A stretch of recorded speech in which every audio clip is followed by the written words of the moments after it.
Hi friends. நேத்து வாங்கடையில ஒரு பெரிய புயலே அடிச்சது. அந்த புயலுக்கு பலியானது ஜிம்பாப்வே டீம்னு சொல்லலாம். ஒரு அப்சல்யூட் கார்னேஜ் ஃப்ரம் வெஸ்ட் இண்டீஸ்னே சொல்லலாம். நேத்து 254 ரன்ஸ் அடிச்சாங்க, highest in this world cup. And அவங்க 106 ரன்ஸ் டிஃபரன்ஸ்ல ஜிம்பாப்வே தோத்து போனாங்க வெஸ்ட் இண்டீஸ் கிட்ட. இந்த மேட்சை பத்தி டீடைலா பேசலாம். Stay tune. Welcome to beyond mountains cricket. அதான் நேத்து நீயும் மேட்ச் பார்த்திருப்ப. அதான் மேட்சை பார்த்ததுல என்னன்னா, சொல்ற மாதிரி 254 ரன்ஸ் அடிச்சாங்க, 106 ரன் டிஃபரன்ஸ்ல விக்டரி. இதுல என்ன மேட்டர்னா, அவங்க ஸ்டார்ட் ரிலேட்டிவ்லி ஸ்லோ ஸ்டார்ட் அப்படிங்கிற மாதிரி தான் தெரிஞ்சுது. பட் ஷிம்ரன் ஹெட்மேர் வந்ததுக்கு அப்புறம் என்ன ஒரு மசத்தனமான விளையாட்டுனே சொல்லலாம். எக்ஸ்ட்ராடினரி இன்னிங்ஸ் ஆடினாரு. அது ஒரு மேஜர் பிளண்டர் பண்ணாங்கன்னு நான் ஃபீல் பண்ணல. ஒரு 9 ரன்ஸ் இருக்கும் போதே ஒரு கேட்சை மிஸ் பண்ணாங்க. அண்ட் ஐ திங்க் அதுதான் ஹஸ் காஸ்ட் தேம் மேட்ச் லாட்டுங்கிற மாதிரி தான். அங்கிருந்து he went on to score 84-85 runs கிட்ட அடிச்சாரு. And well supported by Rovman Powell. அவரும் நல்லா ஆடி இருந்தாரு. அவரு கொஞ்சம் இனிஷியலா கொஞ்சம் he was just strike rotate பண்ணிட்டு இருந்தாரு. பட் அதுக்கப்புறம் அவரும் டேக் ஆன் பண்ண ஆரம்பிச்சார் சூப்பரா. அண்ட் இவரும் ஆஸ் யூஷுவல் ஷெர்ஃபேன் ருத்ரஃபோர்டும் நல்லா ஆடினாரு. அவங்க middle order looks very strong and well settle. Extraordinary batting. அதான் இப்போ நான் என்ன சொல்றது, இப்போ கொஸ்டினா வைக்கிறது என்னன்னா, என்ன வைக்கணும்னு தோணுச்சுன்னா, இந்த ஹெட்மேர் ஷோ அதை பத்தி அண்ட் அந்த அவங்களோட மிடில் ஆர்டர் பேட்டிங் அது எவ்வளவு குரூஷியலா இருக்கு வெஸ்ட் இண்டீஸுக்கு, அதை பத்தி நீ குயிக்கா சொல்லு. இட்மயர் ஸ்பின் பேஷ் பண்ண விதம் பாரு, வேற level. Is one of the brutal spin hitter ஆக்சுவலா. ஷிம்ரன் இட்மயரை பொறுத்த வரையும் லைக் இந்த மேட்ச்ல பொறுத்த வரையும் பார்த்தேன்னு வச்சுக்கோயேன், 17 balls 56 runs against spin with 329 strike rate. 7 6 ஸ்பின்னர்ஸே அடிச்சு டாமினேட் பண்ணியிருக்காரு. அண்ட் பியூட்டிஃபுல் கேஸ் என்னன்னா, சின்ஸ் 2025லேருந்து T20s அவர் பார்த்தோன்னா has a very good strike rate. 162 strike rate with 41 average வச்சிருக்காரு. So is a very good player against spin. பர்டிகுலராக பார்த்தா இந்த இது ஸ்பின்னுக்கு அகெயின்ஸ்டா. வேற அவர் ப்ரீவியஸாக 125 தான். 2022 to 25 spin strike rate was less. என்ன அவர் இம்ப்ரூவ் பண்ணியிருக்காருன்னு பார்த்தோன்னா, increased playing in straight drive நிறைய ஆட ஆரம்பிச்சிருக்காரு. And again the back of length deliveries, இந்த குட் லெங்க் டெலிவரிஸ் எல்லாமே earlier he used to hit on the deep mid wicket regions. Now he's trying to play in cover region as well as mid on. அங்கேயும் try பண்ணிட்டு இருக்காரு. அந்த ball back of length balls deep mid விக்கெட்ல தான் அடிக்க எப்போதும் try பண்ணுவார். But ஆனா இப்போ என்னன்னா, கவர்ஸ்லயும் ஆடுறாரு, இங்கேயும் ஆடுறது லைக் மிட் ஆன் ரீஜன்லயும் ஆடுறது he has improved this. So which is very, he has a wide range of varieties while attacking the spin. Correct. So against Hitmyer you have to have a better plan to bowl with him. அதான் என்னன்னா, இனிஷியலா அந்த first few அந்த out கேட்ச miss பண்ற வரைக்குமே கொஞ்சம் ஸ்கிராட்சி innings மாதிரி தான் இருந்தது. கொஞ்சம் சில எட்ஜ் வாங்கிலாம் 4 போயிட்லாம் இருந்தது. ஆனா அந்த கேட்ச் மிஸ் ஆன அப்புறம் மனுஷன் செம ஃப்ளூவன்ட்டா ஆட ஆரம்பிச்சிட்டாரு. ஆமா, பாவம் poor fellow music 2 catch miss பண்ணிட்டாரு. But that's what catches wins matches. அந்த லைக் நீ இமேஜின் பண்ணு, 3 விக்கெட் பவர் பிளேல போயிருக்கும் உங்களுக்கு வெஸ்ட் இண்டீஸை பொறுத்த வரையும். They will be in a trouble. இவர் ஒரு ஸ்பின் ஹிட்டர். இன் கேஸ் அடுத்த வர players not the great. Rovman Powell இன்னைக்கு ஆடினாரு தவிர, இவர் ஆடின வேகத்துக்கு அவரும் இது பண்ணாரு. The support he got from Shimron Hetmyer. இந்த மாதிரி ஒரு ப்ரூட்டல் ஹிட்டிங்க்கு அந்த சைடு ஈஸ் அவுட் ஆயிடுச்சு, ப்ரெஷர் இல்லாம ஆயிடுச்சு ரோமன் பவலுக்கு. இன்கேஸ் விக்கெட் போயிருந்துச்சுன்னா they would have played in a different manner. It would not be the case of 254. It would have been in a case 190. அந்த மாதிரி வந்திருக்கும். ஈவன் தோ வெஸ்ட் இண்டீஸ் ஜெயிச்சிருக்கலாம். Last 5 hours அவங்க we know thing, அவங்க நிறைய dot balls ஆடுவாங்க West இண்டீஸை பொறுத்த வரைக்கும். பட் தே ஹேவ் நான் டாட் பால்ஸ்ல they have very good strike rate. அந்த பால் லைக் டாட் பால் இல்லாத பால்ஸ் எல்லாமே ரொம்ப வெரி கேபிட்டலைஸ் பண்ணுவாங்க. ஐரிஸ் கேம்ஸ் ஆடுவாங்க. we have seen Itmyer previous game also. Even Rutherford plays that way. So Itmyer was a very strong consistent player for them. At number 3 he's been a different beast against in the spin hitters. சூப்பரா ஆட்டிருக்காரு. And conditions also offers him. This is a pure பக்கா flatter wicket. இந்த மாதிரி wicket தான் நம்ம ஐடியெல்லாம் எதிர்பார்த்தோம். அடிக் பண்ணியாவும் கேட்டிருந்தாரு. ஆனா இந்த விக்கெட் நமக்கு கொடுக்கல. யூஎஸ்ஏ கேம்ல 2 பேஸ் விக்கெட்டா கொடுத்தாங்க. ஸோ அது அவங்களோட அட்வான்டேஜஸ்க்கு யூஸ்ஃபுல் ஆச்சு. நீ சொன்னால அவங்களோட மிடில் ஆர்டர் அவங்க எல்லாமே ஸ்பின் ஹிட்டர்ஸ். லைக் அவங்க ஸ்பின் ஹிட்டருங்க பாரு, அவங்க எல்லாருமே hitters. They can hit long sixes. அந்த மாதிரி ஒரு ப்ரூட்டல் பவர் அவங்க கிட்ட இருக்கு. அட்ரோஷியஸா ஒன்னு வச்சாரு ஒரு கவர்ஸ்ல இவரு ஷெர்ஃபன் ருத்ரஃபோர்ட் ஆன் த ரைஸ். வேற லெவல். அண்ட் அகைன் முசபர் நீ நல்லா போட்டாரு. 4 பால் சூப்பரா போட்டுட்டு டுவர்ட்ஸ் டெத். இன்னைக்கு சூப்பரா போட்டது முசபர் நீ சூப்பரா போட்டிருந்தாரு. ஈவன் எவான்ஸ் நல்லா போட்டாரு. பட் அன்பார்ச்சுனேட் அவர் கேட்ச் பிடிக்காம போயிட்டாங்க. அண்ட் அந்த முசபர்னி பால்ல ஒரு பால் அழகா ஸ்கொயர் கட் பண்ணி ஒரு 4 அடிப்பாரு. அடுத்தது ஒரு புல் பண்ணிருப்பாரு ஒரு 6. டெரிஃபிக் ஹிட்டிங் அது ஆமா, உண்மையா சொல்ல போனா. எக்ஸ்ட்ராடினரியா அண்ட் ஓல்டர் அடிச்ச சிக்ஸஸா இருக்கட்டும், ஈவன் இவர் வந்தாரு என்ன ரொமேரோ ஷெப்பர்டு, இருக்கும். எல்லாருமே அவங்க லைக் வைட்டல் கான்ட்ரிபியூஷன் கொடுத்துட்டு போயிட்டாங்க. ரூதர் ஃபோர்டா இருக்கட்டும். So they have Holder very அடிச்சதெல்லாம் குட். செமையா இருந்தது. இந்த மாதிரி ஒரு ஃபிளாட் ட்ராக், நல்ல conditions and they don't have much variations. அவங்களோட line and lengths and once they get it வந்து அவங்க வந்து கொஞ்சம் வந்து they have been into the back seat. அதான் ப்ராப்ளம். ஆமா, கரெக்ட். சி அவரோட ரன் அப்ல மட்டும்தான் அந்த இது தெரிஞ்சே தவிர பவுலிங் போட்ட இதுல வந்து ரிலீஸ் பாயிண்ட்ஸ்ல இருந்து இதுல வந்து வேரியேஷன்ஸே இல்ல சிக்கந்தர் ஆமா, ராஜா பொறுத்தவரையும்.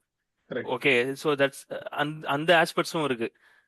அண்ட் பாவம் ஏன்னா இவருக்கு வந்து கிரீம்பர்க்கு வந்து ஃபுல் அண்ட் ஃபுல்லர் லெங்ஸ்ல போட்டாரு. பால்ஸ் இது ட்ரை பண்ணி ஸ்பின் பொழந்துட்டாரு இட்மேல். சி போஸ்ட் பவர் பிளே வந்து 5 6 அடிச்சிருக்காரு. அப்படின்னா எவ்வளவு பெரிய விஷயம். ஆமா, ஐ கரெக்ட். திங்க் இவங்க வந்து இந்த கன்சால்டேட்னு பேரே வைக்க கூடாது. அவன் அந்த அளவுக்கு அடிச்சிருக்கான். 114 ரன் அடிச்சிருக்காங்க. அதுல மேபி 21 சிக்ஸ், ஆக்சிலரேட்லயே விக்கெட்டே மாத்திரலாம்னு போலப்பா, நினைக்கிறேன். இல்ல 6 ஓவருக்கு மேலே விக்கெட்டே போல. ஆக்சிலரேட் மாத்திரலாம். ஆமா, இல்ல கரெக்ட். இவங்க அடிச்ச வேகத்தை பார்த்தோன்னு வச்சுக்கோங்க, 21 சிக்ஸ் அந்த இதுல அடிச்சிருக்காங்க. 114 ரன்ஸ் அந்த ஃபேஸ்ல கொண்டு வந்திருக்குது. கன்சால்டேட்ல வேற இந்த லெவல். அடி அடிச்சாங்கன்னா ஆக்சிலரேட்ல என்ன அடி அடிப்பாங்கிற மாதிரி தான் கேட்க தோணுது.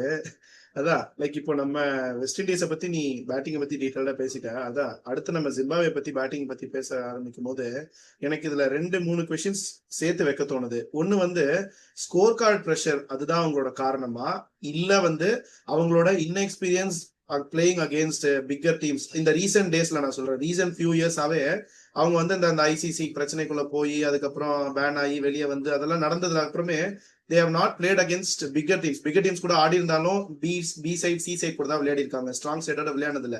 அந்த ப்ராப்ளமா இல்ல வந்து ஸ்கோர் கார்டு ப்ராப்ளம் தான் அவங்களுக்கு பிரச்சனையா? அண்ட் அலாங் வித் தட் இன்னொரு கொஸ்டின் வந்து இந்த spin shot Gudakesh Motie and Akeal Hosein நல்லா போட்டுருந்தாங்க. சோ இது என்ன ப்ராப்ளம்? இல்ல புட்டுக்குது எல்லாமே சேர்த்து தான் ப்ராப்ளம் அவங்களோட இல்ல பேட்டிங்? நீ பொசுக்குன்னு வந்து பி சைடு சி சைடுன்ட்டு ஆஸ்திரேலியா அந்த சைடுல போட்டியாடா.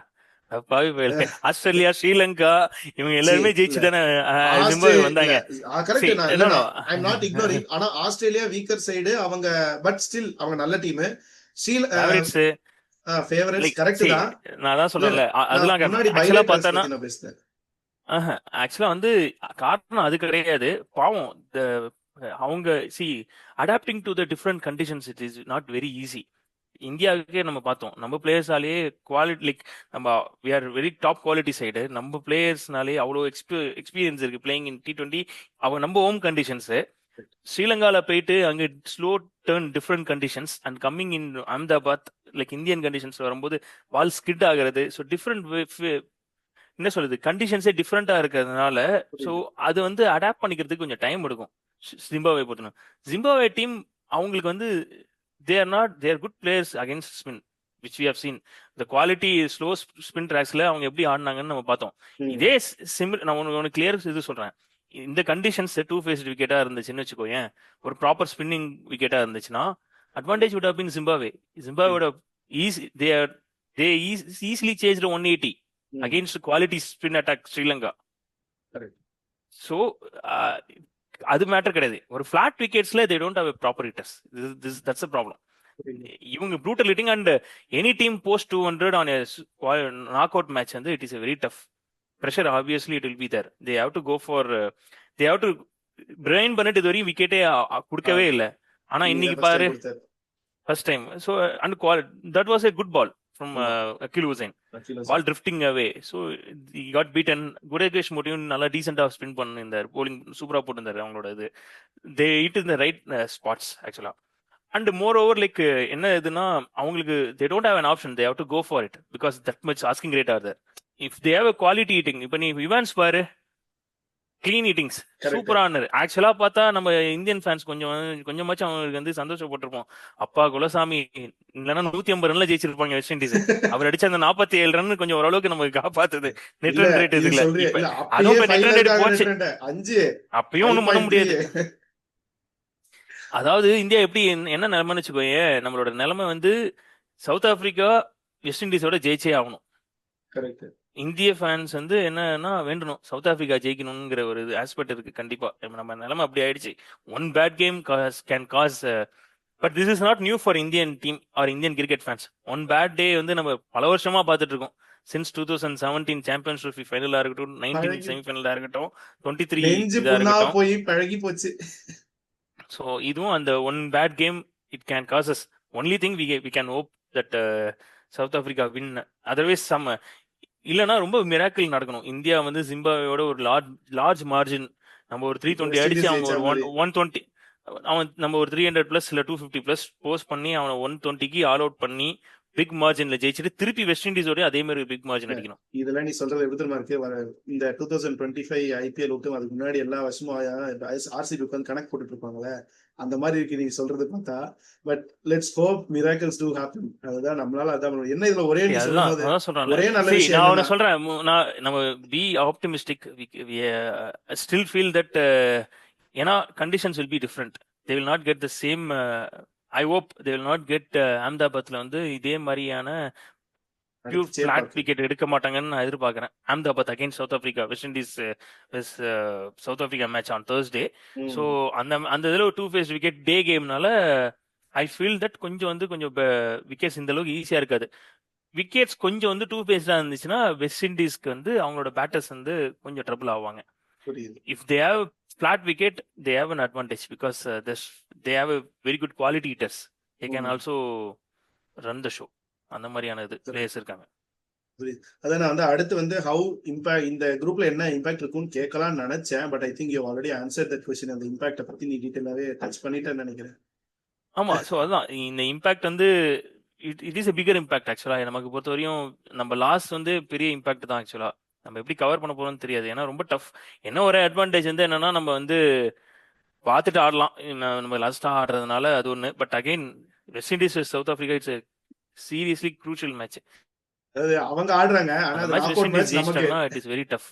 அவங்க ஆடுறாங்க ஆனா அது நாக் அவுட் மேட்ச் நமக்கு. அதுதான் சிச்சுவேஷன். ஆமா, ஆல்மோஸ்ட் நமக்கு கொஞ்சம் கஷ்டம் தான் நமக்கு. இல்லைன்னா Zimbabwe has to to the miracle against South Africa. அவங்க திருப்பி ஜெயிக்கணும். இந்த மேட்ச் முடிஞ்சா கூட திருப்பி ஜிம்பாப்வே வந்து சவுத் ஆப்பிரிக்காவை தோக்கடிச்சா அப்போ ஒரு சான்ஸ் இருக்கு. இந்த மாதிரியான ஒரு கால்குலேஷன்ஸ்ல நம்ம சினேரியோல இருக்கும். அதுக்கு முன்னாடி நம்ம வந்து நல்லா ஆடி நம்ம ஜெயிக்கணும். அதுவும் ஒன்று இருக்கு.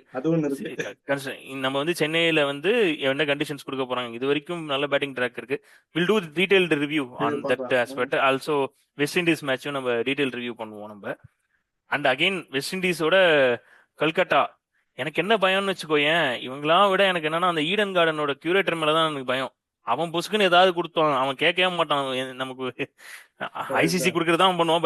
பட் ஸ்டில் சேயிங் ஐசிசிங்கறனால நம்ம கொஞ்சம் சேஃபா இருப்போம்னு நினைக்கிறேன். அடுத்து வந்து இங்கிலாந்து பாகிஸ்தான் அடுத்த மேட்ச். அதான் இது ஆல்ரெடி பாகிஸ்தான் ஒரு மேட்ச் போச்சு வாஷ் அவுட். இங்கிலாந்து ஸ்ரீலங்காவோட அடிச்சு தம்சம் பண்ணி வந்திருக்கான் ஹை ஆன் கான்பிடன்ஸ். அதான் இந்த மேட்ச் எப்படி இருக்க போகுது? ஏதாவது சேஞ்சஸ் இருக்குமா? ஐ திங்க் இது வந்து பல்லக்கல்லையில நடக்குது. அண்ட் இதுல ஏதாவது இங்கிலாந்து சைடு பாகிஸ்தான் சைடுல எப்படி ஏதாவது சேஞ்சஸ்? நம்ம பாகிஸ்தான் சைடு இப்பதான் சூப்பர் எயிட்ல ஃபர்ஸ்ட் பார்க்க போறோம். இங்கிலாந்து ஏதாவது சேஞ்சஸ் இருக்குமா? எப்படி இருக்க போகுது? England surely will play the same 11. They'll be an eye on conference after defending that close score 146 பண்ணும்போது. And Will Jacks what a player. என்ன ஒரு யூஸ்ஃபுல் யூட்டிலிட்டி பிளேயரா மாறி இருக்காரு இங்கிலாந்துக்கு. he bailed out lot of situations from England group ஸ்டேஜஸ்லயா இருக்கட்டும். அவங்களும் வந்து ஒரு ஸ்கிராட்சி கேம்ஸ் ஆடி ஜெயிச்சுட்டு வந்துடுறாங்க. இங்கிலாண்டும் சோஃபார் வந்து ஒரு குட் கேம்னு கிடையாது. அவங்களோட ஓபனர்ஸும் ஃபெயில் ஆயிருக்காங்க. Only barring Salt. Buttler complete poor show. But still Brook back பண்றாரு. பட்லர் வந்து வில் கம் பேக் குட் அப்படின்னு. அதுதான் சரி, வில் ஜாக்ஸ் தான் த மோஸ்ட் குரூஷியல் ஃபேக்டரா இருக்காரு பவுலிங்லயும் வந்து. ஆனா kudos to Harry Brook. He continued is trusted Harry இவரோட ஜாக்ஸோட பவுலிங் அன்னைக்கு பொறுத்த வரையும். And continued bowling over Liam டாசனுக்கு பதிலாக இவரை போட விட்டாரு. Beautiful thing about Will Jacks என்னன்னா அவர் ஓவர் ஸ்பின் நல்லா பண்றாரு. Is imparting that over spin, which is a very good sign for England. And they have 3 spinners இருக்காங்க அவங்களுக்கும். Like when conditions offer like Will ஜாக்ஸா இருக்கட்டும், லியாம் டாசனா இருக்கட்டும், ஆதில் ரஷீதா இருக்கட்டும், they are very quite useful in these conditions. Adil Rashid has a lot of variations in his armory. And Liam Dawson is a defensive spinner, left arm. Ivar right arm off spin who can is very good doing overspin, importing overspin சூப்பரா பண்ணிட்டு இருக்காரு. And if Jacob petal வந்து இன்ஜூரினால போடல, அப்படி அவரும் போட்டார்னா he is also another spinner.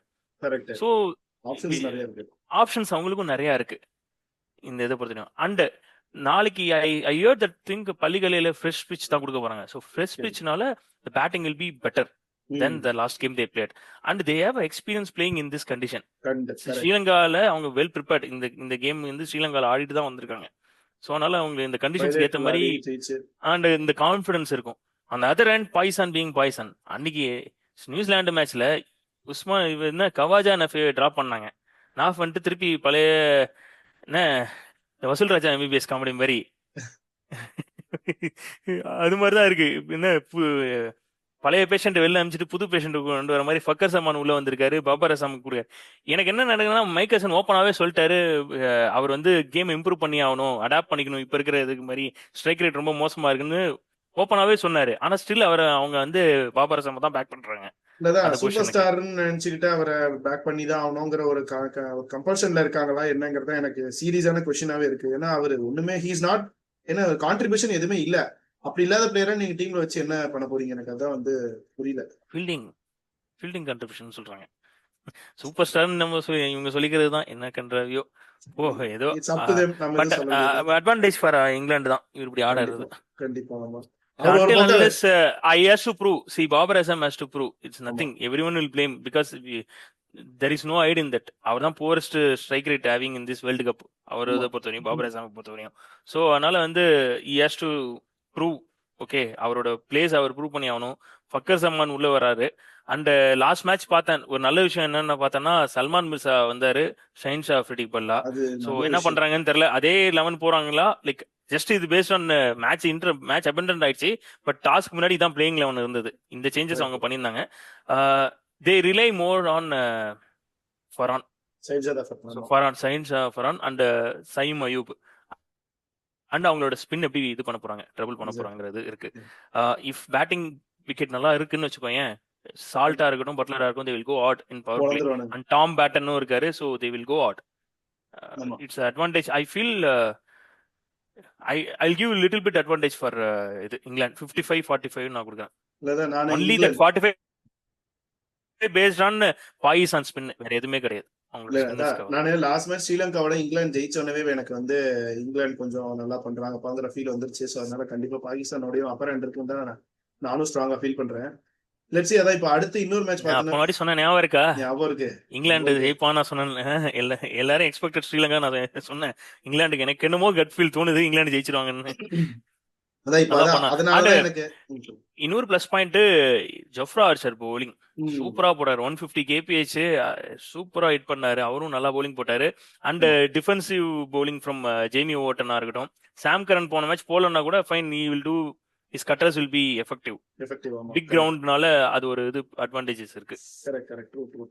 அதான் இப்போதான் நம்ம இப்போ இங்கிலாந்து ஸ்ரீலங்கா பத்தி பேசுனதுனால அடுத்து வந்து ஸ்ரீலங்கா நியூசிலாந்து இன்னொரு மேட்ச் இருக்கு. ஸ்ரீலங்கா வந்து இப்ப தோத்து போன ஒரு இதுல வராங்க. நியூசிலாந்து மேட்சே நடக்கல. சோ அந்த மேட்ச் ரெண்டு பேருக்குமே குரூஷியலான மேட்ச். அது எப்படி இருக்க போகுது? ஸோ அது வந்து ரொம்ப இம்பார்ட்டன்ட் மேட்ச்.